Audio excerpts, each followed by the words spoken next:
Hello everyone, welcome to reliable SSC. मैं आपका दोस्त रोहित मिश्रा स्वागत करता है फिर से, और मैं लेकर आया हूं एक बेहतरीन चैप्टर जो आपको हेल्प करेगा एग्जाम में बहुत कम समय में एक्स्ट्रा मार्क्स गेन करने के लिए।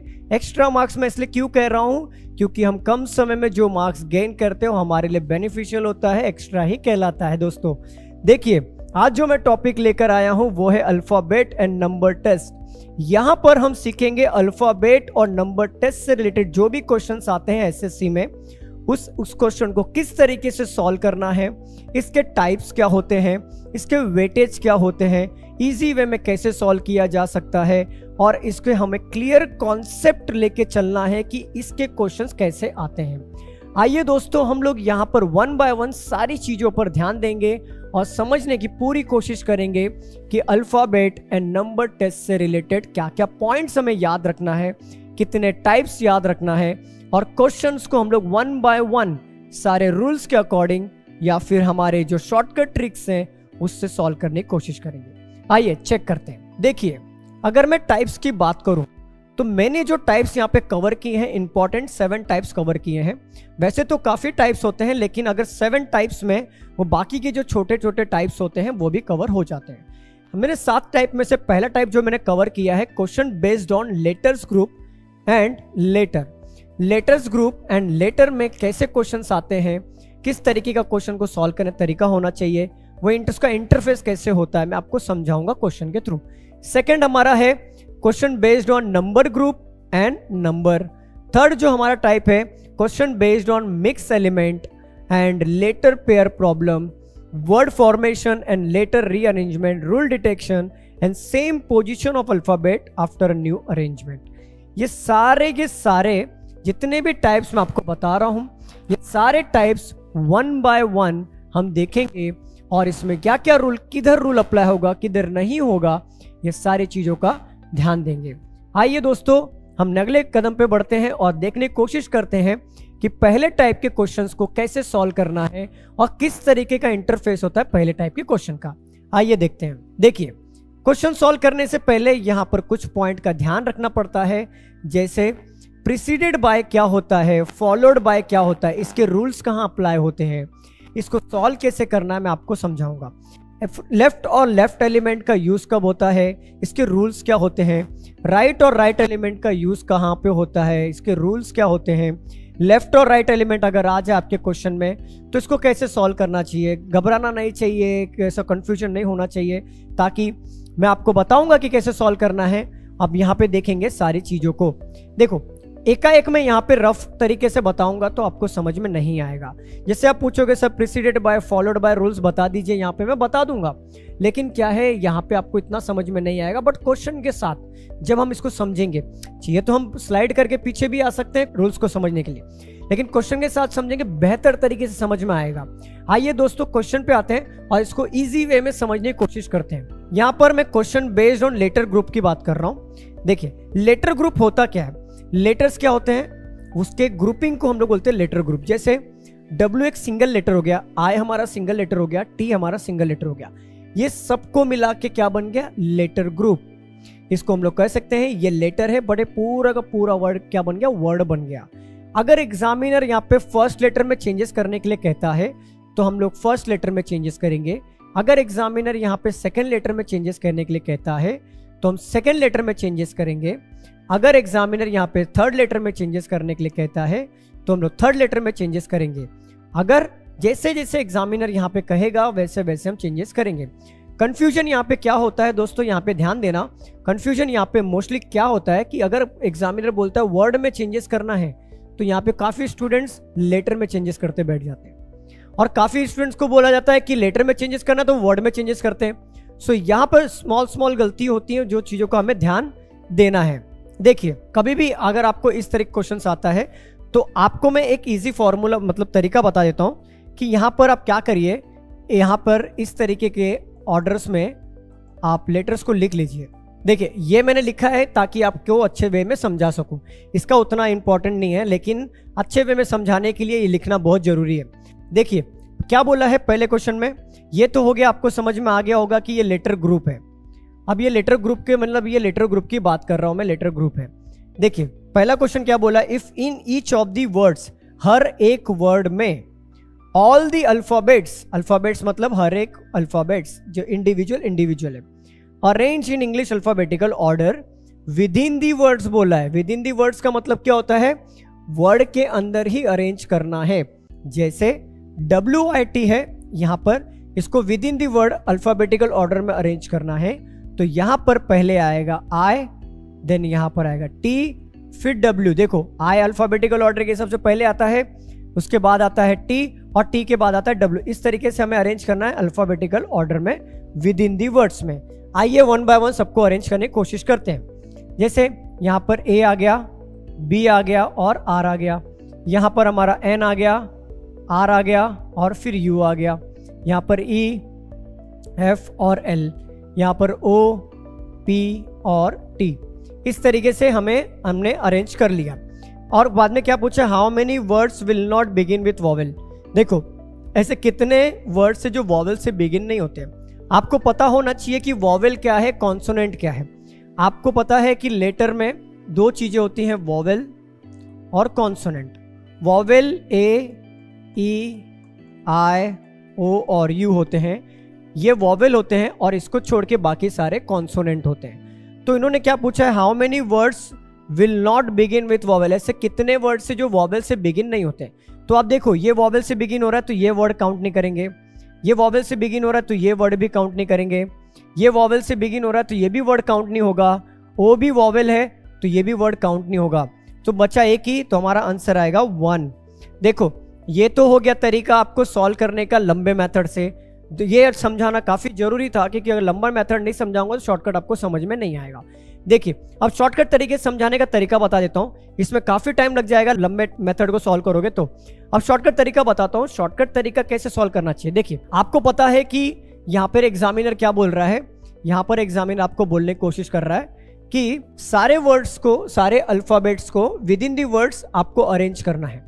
जैसे आप क्या करो, और बोला है कि वॉवेल से बिगिन नहीं होना चाहिए, वॉवेल से बिगिन नहीं होना चाहिए। तो क्या करना है, आपको पता है ये आई से स्टार्ट होगा तो बट ऑब्वियस ये काउंट नहीं होगा क्योंकि वॉवेल से बिगिन हो गया पूरा, उससे फिर सॉल्व करने की गरज नहीं है। फिर यहाँ पे ए से स्टार्ट हो रहा है, ये भी काउंट मत करो आप, क्योंकि ये भी वॉवेल से स्टार्ट हो रहा है। यहाँ पर अगर आप देखोगे तो एन से स्टार्ट हो रहा था तो इसको नहीं लेंगे, इसको तो काउंट करेंगे हम। ये भी ई से स्टार्ट हो रहा है, कट हो जाएगा, और ये भी ओ से स्टार्ट हो रहा है, कट हो जाएगा। सो यहाँ पे डायरेक्टली आप सॉल्व कर सकते हो इस तरीके से।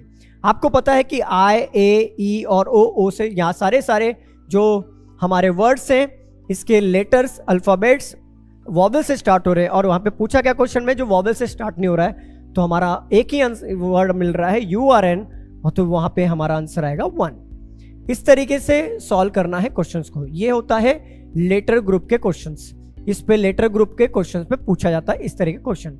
आइए सेकंड क्वेश्चन पे चलते हैं। आई होप आपको ये पहला वाला क्वेश्चन समझ में आ गया होगा। सेकंड क्वेश्चन पे बढ़ते हैं। देखिए सेकंड वही आपका लेटर ग्रुप का क्वेश्चन है। यहां पे क्या बोला है, how many letters are there English alphabetical series between second letter of the word which is second from the right end third letter of the word which is third from the left hand. देखिए आपको ये question solve करने से पहले आपको ये पता होना चाहिए कि राइट हैंड क्या होता है, लेफ्ट हैंड क्या होता है। समझने की बात कोशिश करना। आपका राइट हैंड साइड आपका ऑलवेज राइट हैंड होता है। जैसे ये राइट हैंड साइड है, मेरा राइट हैंड है, तो ये आपका ऑलवेज राइट हैंड होगा, राइट हैंड कहलाएगा। और आपके लेफ्ट हैंड साइड में ऑलवेज आपका लेफ्ट हैंड होगा। देखिए सिंपल सी बात है, राइट हैंड आपका राइट हैंड होगा, लेफ्ट हैंड आपका लेफ्ट हैंड होगा। अब यहाँ पे क्वेश्चन क्या पूछा है, how many letters are there in the English alphabetical series. English alphabetical series की बात चल रही है। पहले मैं आपको समझाने के लिए इजी वे में समझाता हूँ। देखिए इजी वे में समझाने के लिए पहले मुझे लेटर लिखना पड़ेगा। चलिए मैं लेटर लिख लेता हूँ। यहाँ पे ये लेटर लिख के हो गया है गाइस। अब देखिए यहां पर क्वेश्चन को कैसे सॉल्व करना है, आपको पहले इजी वे समझाता हूं फिर आपको शॉर्टकट बताता हूं। देखो how many letters are there in English alphabetical series between the second letter, कौन सा लेटर, सेकंड लेटर, कौन से वर्ड का, second from the right end, second from the right, second from the right यही है, first word second word. Word मतलब होता है सारे लेटर का ग्रुप, और लेटर बोला तो इंडिविजुअल लेटर आपको लेना है। यहां पे क्या बोला है, सेकंड लेटर लेना है, बट कौन सा, विच is second from the right. Second from the right मतलब ये ELF हो गया, इसका सेकंड लेटर क्या हो जाएगा L। करेक्ट है। आगे क्या बोला है, third letter of the word, third letter लेना, बट कौन से वर्ड का, आगे बोला है which is third from the left. So 1 2 3, ये लेफ्ट हैंड है, ये लेफ्ट है हमारा एंड होता है, ये राइट हैंड होता है। सो लेफ्ट हैंड से थर्ड लेटर 1 2 3, इसका थर्ड लेटर है एन।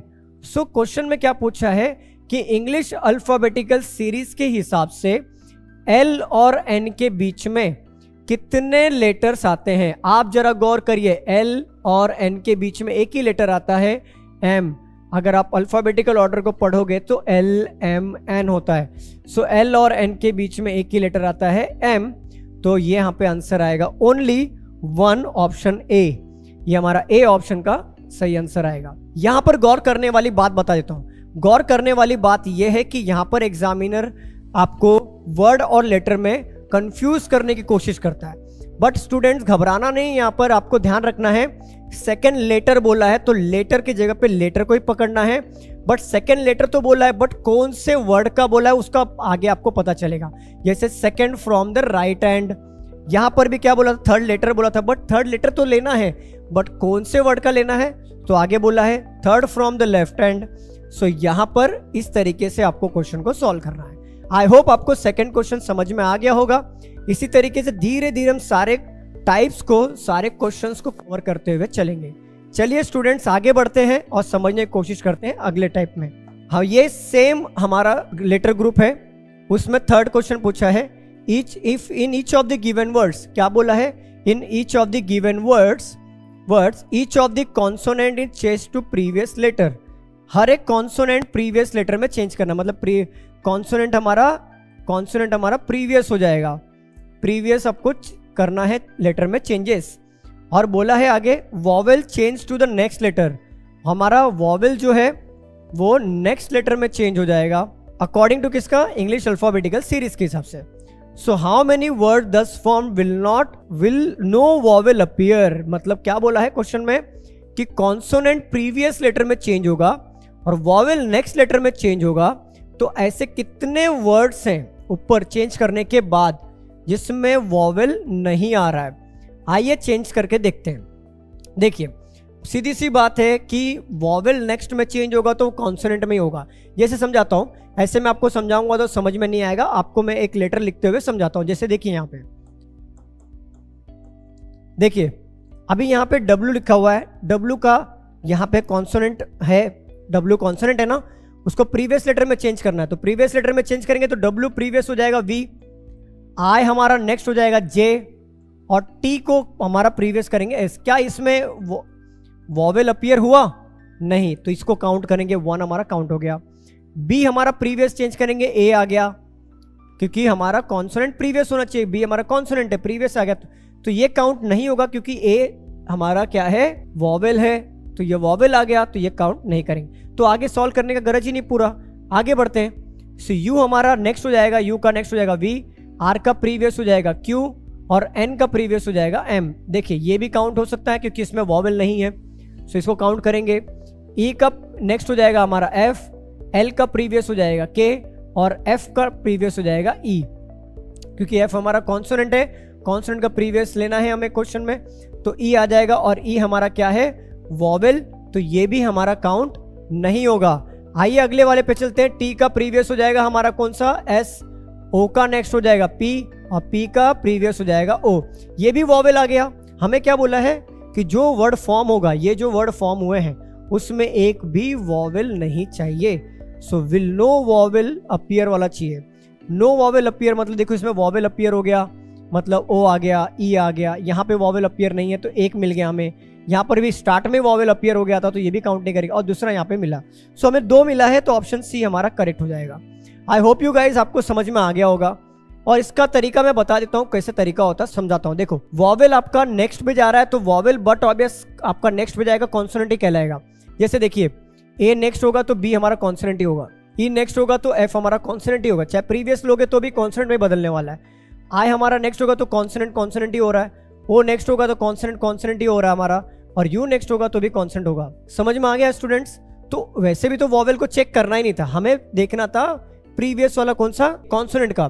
सो कॉन्सोनेंट का देखना था, तो हमें कैसे देखना था कि जो वॉवेल के करीब वाला वर्ड है, जैसे एफ हो गया, देखिए ये एफ वाला आ गया, मतलब ये चेंज होगा किसमें, कॉन्सोनेंट टू वॉवेल में। और यहाँ पे देखिए पी, इसका प्रीवियस ओ, ये चेंज होगा। इस तरीके से आपको चेक करके शॉर्टकट तरीके सॉल्व कर सकते हैं। चलिए आगे बढ़ते हैं और समझने की कोशिश करते हैं अगले टाइप को। देखिए ये question based on number group है। Question based on number group, यहां पर क्या होता है कि नंबर के ग्रुप दिए रहते हैं। नंबर का ग्रुप मतलब कैसे होता है समझाता हूं। जैसे अगर मैं ओनली 3 की बात करूं तो ये क्या हो जाएगा मेरा, ये पूरा का पूरा अगर नंबर है, ओनली 3 क्या बनेगा मेरा, डिजिट बनेगा। ओनली 6 क्या बनेगा, डिजिट बनेगा। ओनली 9 क्या बनेगा, डिजिट बनेगा। बट ये सारे डिजिट्स को मिला के क्या बनेगा मेरा, नंबर बनेगा। ये तो मतलब 369 मेरा क्या है, नंबर है। 827 क्या है, नंबर है। 453 क्या है, नंबर है। 968 क्या कहलाएगा, नंबर। ये सारे के सारे नंबर कहलाएंगे। सो यहां पर भी एक चीज का ध्यान देना है दोस्तों, कि यहां पर एक चीज का ध्यान देना है। क्या ध्यान देना है बताता हूं। एग्जामिनर यहां पे कहां पे घुमाने की कोशिश करेगा, एग्जामिनर यहां पे आपको नंबर और डिजिट में घुमाने की कोशिश करेगा। कैसे मैं बताता हूं। अगर एग्जामिनर बोला कि आपको हर एक डिजिट में चेंजेस करना है, नेक्स्ट मतलब 6 का 7 करना है, तो बहुत से लोग क्या करते पता है, नंबर में चेंजेस करते हैं। मतलब वो नेक्स्ट लेटर 9 का 10 कर लेंगे, मतलब नंबर में चेंजेस, मतलब पूरे पूरे नंबर में चेंजेस करेंगे। हालांकि ये वहां पे एग्जामिनर ने आपको क्या पूछा है, डिजिट में चेंजेस करना। तो जब डिजिट में चेंजेस करने की बात अगर वो कहे तो हम डिजिट में चेंजेस करेंगे, अगर वो नंबर में चेंजेस करने की बात कहे तो हम नंबर में चेंजेस करेंगे। जैसे समझाता हूं, अगर एग्जामिनर ने बोला है कि फर्स्ट डिजिट हर एक नंबर का आपको ऐड करना है 1 से, जैसे यहाँ पे मेरा 3 का 4 हो जाएगा, 8 का 9 हो जाएगा, 4 का 5 हो जाएगा और 9 का 10 हो जाएगा। तो ऐसे ही सबको सॉल्व करना है। ऐसा नहीं होना चाहिए कि आपको 1 ऐड करना है तो आप पूरे के पूरे नंबर में ऐड करो कि मतलब 370 हो गया, नहीं, क्योंकि एग्जामिनर ने यहाँ पे आपको बोला कि फर्स्ट डिजिट में चेंजेस करना है, तो आप फर्स्ट डिजिट में ही चेंजेस करोगे। अगर यहाँ पे बोला एग्जामिनर सेकंड डिजिट में चेंजेस करना है, तो आप सेकंड डिजिट में चेंजेस करोगे। थर्ड डिजिट में चेंजेस करने के लिए अगर बोला तो ओनली थर्ड डिजिट में चेंजेस करोगे। हाँ, जब आपको एग्जामिनर बोला कि पूरे नंबर में आप ऐड करो 1, तो पूरे नंबर में ऐड करोगे तो 370 हो जाएगा, तब डिजिट में चेंजेस नहीं करना है। तो यहाँ पे ध्यान देना कि जब नंबर में बात करें तो नंबर में चेंजेस करेंगे, अगर डिजिट में चेंजेस करने की बात करें तो हम डिजिट में चेंजेस करेंगे। क्लियर है स्टूडेंट्स। अब यहाँ पर हम लोग क्वेश्चन को समझते हैं। What will be the largest number when the position of the first and second digit within each of the given number are interchange? आपको पूछा है कि लार्जेस्ट नंबर क्या होगा फर्स्ट एंड सेकंड डिजिट, तो यहाँ पे 6 हो जाएगा, सेकंड डिजिट फर्स्ट पे आ जाएगा और फर्स्ट डिजिट सेकंड पे आ जाएगा और 9 हमारा एज इट इज रहेगा। क्यों? क्योंकि यहाँ पे जो पोजीशन में चेंजेस करने की बात कही गई है, फर्स्ट और सेकंड डिजिट को इंटरचेंज करना है। क्या करना है? इंटरचेंज करना है। इंटरचेंज का मतलब आपस में जगह बदलना है। तो 6 वाला चला जाएगा फर्स्ट वाले की जगह पे, फर्स्ट वाला चला जाएगा सेकंड वाले की जगह, बाकी एज इट इज रहेगा। आपको इतना समझ में आ गया कि जो सेकंड डिजिट है वो फर्स्ट पे आ गया, ठीक है। तो एक लॉन्ग मेथड बताता हूं, फिर मैं आपको शॉर्टकट समझाता हूं कैसे सॉल्व करना। लॉन्ग मेथड क्या कहता है, इसको अरेंज कर लेते हैं पहले लॉन्ग मेथड के हिसाब से। सेकंड डिजिट हमारा फर्स्ट पे आएगा तो हम लोग, और फर्स्ट डिजिट सेकंड पे आएगा, तो पहले अरेंज कर लेते हैं। तो यहाँ पे आ जाएगा 2, यहाँ पे 8 और यहाँ पे 7, यहाँ पे आएगा 4, यहाँ पे 3, 6, 9 और 8। मैंने यहाँ पे अरेंज कर लिया फर्स्ट और सेकंड डिजिट को इंटरचेंज करके। क्वेश्चन में क्या पूछा है, what will be the largest number. Largest number पूछा है, ना कि डिजिट। लार्जेस्ट नंबर पूछा है, तो आप मुझे देख के सिंपल से बता सकते हो लार्जेस्ट नंबर तो यही है, तो आंसर होगा 698। 698 हमारा आंसर हो जाएगा। लेकिन स्टूडेंट यहाँ पे शॉर्टकट तरीके से अप्लाई करना है, इतना लॉन्ग मेथड से करेंगे तो काफी टाइम चला जाएगा। शॉर्टकट क्या कहता है हमारा, शॉर्टकट ये कहता है, आपको पता चल गया कि सेकंड डिजिट जो है वो फर्स्ट पोजीशन पे आएगा, तो सेकंड डिजिट जो हाईएस्ट होगा वही तो सबसे हाईएस्ट नंबर होगा। जैसे सेकंड डिजिट यहाँ पे 6 है, यहाँ पे 2 है, 5 है, 6 है, तो ये फर्स्ट पोजीशन पे आ जाएगा। आपको पता चल गया ये दोनों तो नहीं हो सकता, अब ये बचेगा। तो यहाँ पर 639 हो रहा है और यहाँ पर 698 हो रहा है, तो बट ऑब्वियस यही हमारा हाईएस्ट नंबर होगा। सो इसी वाले ऑप्शन को टिक करना है। कौन सा ऑप्शन होगा? 968। तो ऑप्शन में गिवन नहीं है, तो नन ऑफ दिस हमारा आंसर आएगा। क्लियर है स्टूडेंट, समझ में आया होगा आपको। आई होप ओरली यहाँ पे सॉल्व किया जा सकता है क्वेश्चन को इस तरीके से। चलिए आगे बढ़ते हैं और समझने की कोशिश करते हैं अगले स्लाइड में। Which of the following will be the second lowest number when 7 is added to the each of the given 5 numbers.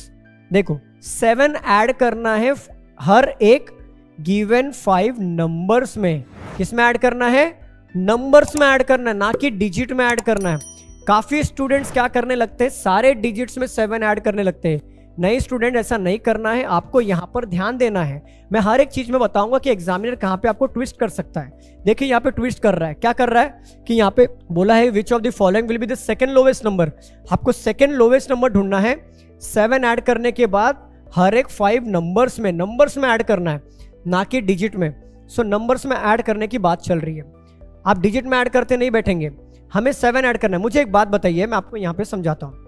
7 add करूंगा तो 7 इसमें भी ऐड होगा, 7 इसमें भी ऐड होगा, 7 इसमें भी ऐड होगा, 7 इसमें भी ऐड होगा। हर एक नंबर 7 से बढ़ रहा है, तो जो हाईएस्ट होगा वो तो हाईएस्ट ही रहेगा, और जो लोवेस्ट होगा वो तो लोवेस्ट ही रहने वाला है। जैसे एक एग्जांपल समझाता हूँ। फॉर एग्जांपल ये मिस्टर ए है और ये मिस्टर बी है। इनका एज 21 ईयर्स है, इनका एज 24 ईयर्स है।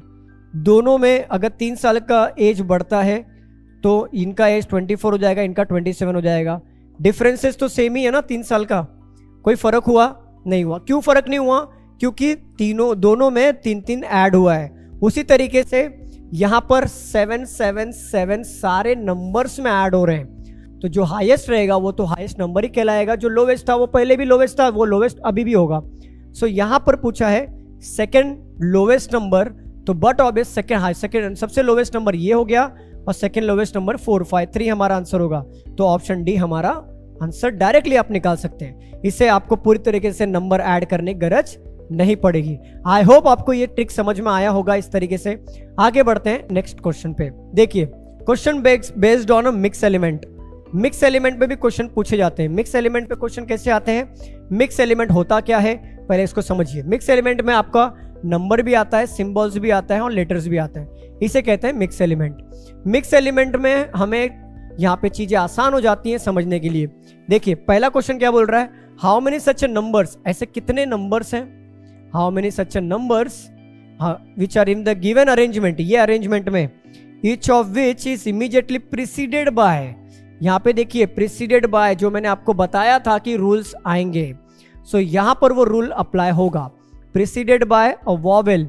प्रीसीडेड कभी आता है जब भी बोले इमीडिएटली प्रीसीडेड बाय। सो पूछा है हाउ मेनी सच नंबर्स, ऐसे कितने नंबर्स हैं जिसके तुरंत पहले इमीडिएटली प्रीसीडेड बाय वॉवेल, तुरंत पहले क्या होना चाहिए, वॉवेल होना चाहिए। नंबर के तुरंत पहले वॉवेल होना चाहिए। And also immediately followed by, immediately followed by मतलब तुरंत आगे क्या होना चाहिए, इवन नंबर होना चाहिए। मतलब ऐसा कितना नंबर्स हैं जिसके तुरंत पहले वॉवेल होना चाहिए और तुरंत आगे नंबर होना चाहिए। देखिए प्रीसीडेड बाय का मतलब होता है तुरंत पहले, और फॉलोड बाय मतलब होता है तुरंत आगे। यही मैं समझाने की कोशिश कर रहा था। अगर मैं डायरेक्टली समझाता तो मुझे उम्मीद है कि मतलब वो समझ में तो नहीं आता, कोशिश तो पूरी होती, लेकिन क्वेश्चन के थ्रू समझाऊंगा तो 100% यहाँ पे चीजें समझ में आती। अब आपको मालूम पड़ गया कि ऐसे कितने नंबर ढूंढने हैं जिसके पहले वॉवेल हो, मतलब ए, ई, आई, ओ और यू हो, और इसके आगे तुरंत इवन नंबर, जैसे 2 4 6 8, इस तरीके से इवन नंबर हो। आपको इसमें से इजी ढूंढने में क्या लगेगा, इवन नंबर या फिर नंबर। देखिए अगर आप शुरुआत इवन नंबर से करते हैं तो उसके पीछे नंबर होना चाहिए, उसके पीछे वॉवेल होना चाहिए। अगर आप शुरुआत वॉवेल से करते हैं तो उसके आगे नंबर होना चाहिए, उसके आगे इवन नंबर होना चाहिए। ध्यान रखना इवन नंबर होना चाहिए, ना कि नंबर। तो मैं यहाँ पे क्या करता हूँ, मेरे लिए थोड़ा इजी गिरेगा, क्या, इवन नंबर। अगर मैं पीछे शुरुआत करता हूं तो मैं यहां से पीछे से सॉल्व करूंगा। अगर मैं वॉवेल शुरुआत करूं मतलब आगे से, तो मैं आगे से सॉल्व करूंगा। फिलहाल मेरे लिए इवन नंबर यहाँ पे इजी गिर रहा है। क्यों? क्योंकि ये स्टेटमेंट में इवन नंबर कम है, तो मेरा टाइम कम लगेगा, कम टाइम में ज्यादा मार्क्स गेन कर पाऊंगा। देखिए यहाँ पे इवन नंबर, अब मुझे इवन नंबर ढूंढना है। देखिए इवन नंबर मिला एक 6। अब इसके पहले चाहिए नंबर, क्या इसके पहले नंबर है? नहीं, नंबर नहीं, तो मतलब ये काउंट नहीं होगा। देखिए इवन नंबर मिला 4। अब इवन नंबर के पहले क्या चाहिए? नंबर। देखो मिला मुझे 5। उसके पहले क्या चाहिए? वॉवेल। देखो मिला यू। तो ये पूरा एक सेट मिला। इवन नंबर, देखिए इवन नंबर, उसके पहले नंबर, उसके पहले वॉवेल, इवन नंबर, उसके पहले नंबर, उसके पहले वॉवेल, मिल गया एक मुझे सेट। आगे बढ़ते हैं। देखिए अगर यहाँ पे वापस इवन नंबर मिला मुझे, बट उसके पहले नंबर नहीं है, क्या है? सिंबल है, तो ये भी काउंट नहीं होगा। तो मुझे एक ही सेट मिला जो जिसके आगे इवन नंबर है और जिसके पीछे वॉवेल है। सो नंबर के आगे इवन नंबर, उसके पीछे वॉवेल, तो मुझे 1 आंसर यहाँ पे आएगा, option number A. I hope आपको प्रीसीडेड बाय और फॉलोड बाय वाले टाइप्स के जो रूल हैं विथ क्वेश्चन आपको समझ में आ गए होंगे। प्रीसीडेड बाय में क्या करना है? पहले लेना है, फॉलोड बाय में आगे लेना है। उम्मीद है कि आपको ये चीजें समझ में आई होंगी। आगे बढ़ते हैं हमारे नेक्स्ट क्वेश्चन पे। नेक्स्ट क्वेश्चन क्या कहता है हमारा, if all the symbols are drop from the given arrangement. Drop का मतलब होता है डिलीट कर देना, डिलीट कर देना मतलब निकाल देना। अभी यहाँ पे विच of the following will B 7 from the right hand. आपको मैंने बताया था राइट हैंड क्या होता है, लेफ्ट हैंड क्या होता है। राइट हैंड आपका राइट हैंड साइड होगा, लेफ्ट हैंड आपका लेफ्ट हैंड साइड होगा। क्वेश्चन ने पूछा है हाउ मेनी सच सिंबल्स, ऐसे कितने सिंबल्स हैं जो डिलीट कर देने के बाद हमारा 7 from the right hand count करना है। यहाँ पे काफी स्टूडेंट क्या करते हैं पता है, ये सीरीज आपको एग्जाम में दिया होता है, वो रफ शीट पे लिखना शुरू करते हैं सिंबल्स को ड्रॉप करते हुए। ऐसा नहीं करना है, आपको डायरेक्टली सॉल्व कर सकते हो। यहाँ पे डायरेक्टली कैसे करना है समझना मेरी बात को। यहाँ पे बोला है 7 from the right hand count करना है सिंबल्स को डिलीट करते हुए। तो हम क्या करेंगे, 7 from the right hand count करेंगे लेकिन सिंबल काउंट नहीं करेंगे, डायरेक्ट सिंपल। सो यहाँ पर बोला है if all the symbols drop from the given arrangement which of the following will B 7 from the right hand. चलिए काउंट करते हैं, 1 2 3 4 5। सिंबल्स काउंट नहीं करना है क्योंकि सिंबल्स को हमने डिलीट कर दिया। 5 6 अगेन सिंबल्स आ गया, काउंट नहीं करना है। और हमें 7 चाहिए तो 7 पे 7 आया तो आंसर आएगा 7। फिर से देख सकते हैं 1 2 3 4 5 6 7। आई होप आपको ये चीजें समझ में आई होंगी। बढ़ते हैं हमारे अगले क्वेश्चन पे, देखते हैं कि अगला क्वेश्चन हमें क्या कहता है। देखिए ये लेटर्स वाला पेयर्स वाले क्वेश्चंस हैं। यहाँ पे पेयर्स वाले क्वेश्चंस में आपको यहाँ पे हाउ मेनी सच पेयर्स वाले क्वेश्चन पूछा जाएगा, how many such pairs of a letter. यहाँ पे क्वेश्चंस को कैसे सॉल्व करना है समझना मेरी बात को। यहाँ पर लेटर और लेटर के नंबर का हेल्प लगता है। जैसे समझाता हूँ, जैसे यहाँ पे आपको इजी वे में समझाने के लिए पहले मैं आपको लेटर लिख के दे लेता हूँ। देखिए ए, इसको नंबरिंग प्लेसिंग भी करना है ताकि आपको इजी समझाने के लिए मुझे हेल्प मिलेगा। मैंने क्या किया, यहाँ पे लेटर लिख लिया, इसको प्लेसिंग कर ताकि मैं आपको अच्छे से समझा सकूं। डायरेक्टली सॉल्व करूंगा तो बिल्कुल समझ में नहीं आएगा। यहाँ पे क्या बोला, how many such pairs of a letter in the given word declaring. Declaring बोला है कितने पेयर्स बनेंगे डिक्लेयरिंग वर्ड्स में, ऐसा आपको बोला गया। तो हम क्या करेंगे, डिक्लेयरिंग वर्ड्स में जो प्लेसिंग है डी का नंबरिंग का वो हमने ले लेना है। डी का प्लेसिंग यहाँ पे 4 है तो हम लोग 4 ले लेंगे पहले। ई का प्लेसिंग है 5 तो यहाँ पे 5 ले लेंगे। सी का प्लेसिंग है 3 तो यहाँ पे 3 ले लेंगे। एल का प्लेसिंग है हमारा यहाँ पे 12 ले लेंगे। ए का प्लेसिंग है 1 तो यहाँ पे 1 ले लेंगे। यहाँ पे आर का प्लेसिंग है यहाँ पे हमारा 18 तो 18 ले लेंगे। आई का प्लेसिंग है 9 तो 9 ले लिया हमने। एन का 14 तो 14 ले लिया हमने। और जी का यहाँ पे प्लेसिंग है कितना, यहाँ पे 7 ले लिया। हमें क्या करना है यहाँ पर, हमें यहाँ पे काउंटिंग करना है। काउंटिंग करना है मतलब आगे की तरफ काउंट करना है। आपका काउंटिंग और एक्चुअल नंबर मैच हो गया तो नंबर ऑफ पेयर्स बनेंगे। जैसे यहाँ पे 4 लिखा हुआ है, 4 का नेक्स्ट काउंटिंग क्या आता है 5। देखिए एक मिला मुझे, यहाँ पे मैंने 5 बोला और यहाँ पे 5 लिखा भी है तो एक पेयर मिल गया। आपको काउंटिंग रोकना नहीं है, फिर कंटिन्यू रखना है। जैसे 5 तो मिल गया तो ऐसा नहीं होना चाहिए कि चलो मुझे मिल गया यहाँ पे मैंने रोक दिया, ऐसा नहीं होना चाहिए। आगे बढ़ेंगे, 5 के बाद 6 7 8 9 10 11 12, एक भी मैच नहीं हुआ। आगे देखो यहाँ पे 5 लिखा हुआ है तो 5 जब प्रीवियस आपको आगे की तरफ और पीछे की तरफ दोनों तरफ काउंट करना है। जैसे 5 लिखा है 6, आपका 6 मैच हुआ क्या, यहाँ पे नहीं क्योंकि यहाँ पे 4 लिखा हुआ है। आगे देखिए 6 मैच हुआ क्या, 7 नहीं मैच हुआ, 8 मैच नहीं हुआ, 9 मैच नहीं हो रहा है, 10 11 12 मैच नहीं हुआ। यहाँ पे 3 लिखा हुआ है, 3 पीछे भी काउंट करेंगे, 4 5 मैच नहीं हो रहा है। आगे 4 5 6 7 8 9 मैच नहीं हुआ। 12 लिखा हुआ है, 12 से बड़ा कोई नंबर पीछे है नहीं तो काउंटिंग नहीं करेंगे। आगे देखते हैं 13 14 15 16 17 मैच नहीं हो रहा है। अब यहाँ पे 1 लिखा हुआ है, पीछे से काउंटिंग करेंगे आगे से भी काउंटिंग करेंगे और आपका काउंटिंग और एक्चुअल नंबर मैच होना चाहिए। जैसे यहाँ पे 1 है तो यहाँ पे 2, यहाँ पे 12 लिखा हुआ है तो ये का मैच नहीं हो रहा है। 3 1 2 3 बट 3 और यहाँ पे 3 लिखा भी है तो एक पेयर और मिला। 4 5 मैच नहीं हुआ। आगे भी बढ़ेंगे, 2 3 4 5 मैच नहीं हुआ। 18 से ना बड़ा कोई नंबर आगे है ना पीछे है तो 18 छोड़ देंगे। 9 यहाँ पे लिखा हुआ है, काउंटिंग करिए पीछे की तरफ, 10 11 12, आपका काउंटिंग और एक्चुअल नंबर मैच हो गया तो ये पेयर हो गया। 13 14 15 मैच नहीं हो रहा है। आगे यहाँ पे देखिए 9 है तो 10 और 11 मैच नहीं हुआ। 14 यहाँ पे लिखा है तो आगे की तरफ 15 मैच नहीं हो रहा है, पीछे से काउंटिंग करिए, 15 16 17 18 मैच नहीं हो रहा है और 17 18 से बड़ा नंबर कोई है नहीं। लास्ट है हमारा 7, आपका काउंटिंग और यहाँ पे नंबर मैच होना चाहिए। 8 9 मैच हो गया, 9 और यहाँ पे 9 लिखा भी है। 10 11 12, देखो 12 नंबर मैंने बोला और 12 लिखा भी है। और एक काउंट होगा 13, 14, 15 नहीं हुआ। सो हमारे कितने नंबर ऑफ पेयर्स मिले? 1, 2, 3, 4, 5 नंबर ऑफ पेयर मिले, option number D. I hope आपको नंबर ऑफ पेयरिंग के क्वेश्चन समझ में आए होंगे। इस तरीके से पहले क्या करना है, वर्ड्स को लिख लेना है, वर्ड्स के प्लेसिंग को लिख लेना है। आगे जो आप काउंटिंग करोगे वो आगे बढ़ते हुए आपका काउंटिंग और ये एक्चुअल नंबर जो प्लेसिंग का है वो मैच हो गया तो वो एक पेयर होगा। काउंटिंग करते वक्त याद रखना, जब भी आप आगे काउंटिंग करोगे तो बढ़ते हुए क्रम में काउंटिंग करना है, पीछे की तरफ काउंटिंग करोगे तो बढ़ते क्रम में काउंटिंग। ऐसा नहीं होना चाहिए कि आप 3 से काउंट करो, 4, 5, 6, 7 आप बढ़ तो रहे हो, बट जब पीछे जा रहे हो 2, 1 ऐसा नहीं करना है, उसमें भी 4, 5, 6 ही काउंट करना है। चलिए आगे बढ़ते हैं हमारे पेयर्स वाले क्वेश्चन पे। देखिए ये क्वेश्चन है हमारा लेटर ऑफ पेयर्स का, जो भी है क्वेश्चंस मैंने यहाँ पर लिखा है, ट्रिब्यूनल्स लिखा हुआ है, आपको पेयर्स निकालना है। चलिए स्टूडेंट्स, ये आपका एक होमवर्क की तरह है। कमेंट करके मुझे बताइए कि यहाँ इसका आंसर क्या होगा। यहाँ पे मैं विराम लेता हूँ और यहाँ पे मैं स्टॉप करता हूँ इस सेशन को। उम्मीद करता हूँ कि मैंने जो भी आपको समझाया है, पढ़ाया है, वो आपको यूजफुल होगा, आपको एग्जाम में पूरी तरह से हेल्प करेगा और एग्जाम में आपके जान डालेगा। आपसे मैं रिमाइंडर करना चाहता हूँ कि रिलायबल एसएससी को सब्सक्राइब करें, कमेंट करें, शेयर करें और लाइक करना बिल्कुल ना भूलें। चलिए student, thank you so much. Thank you class.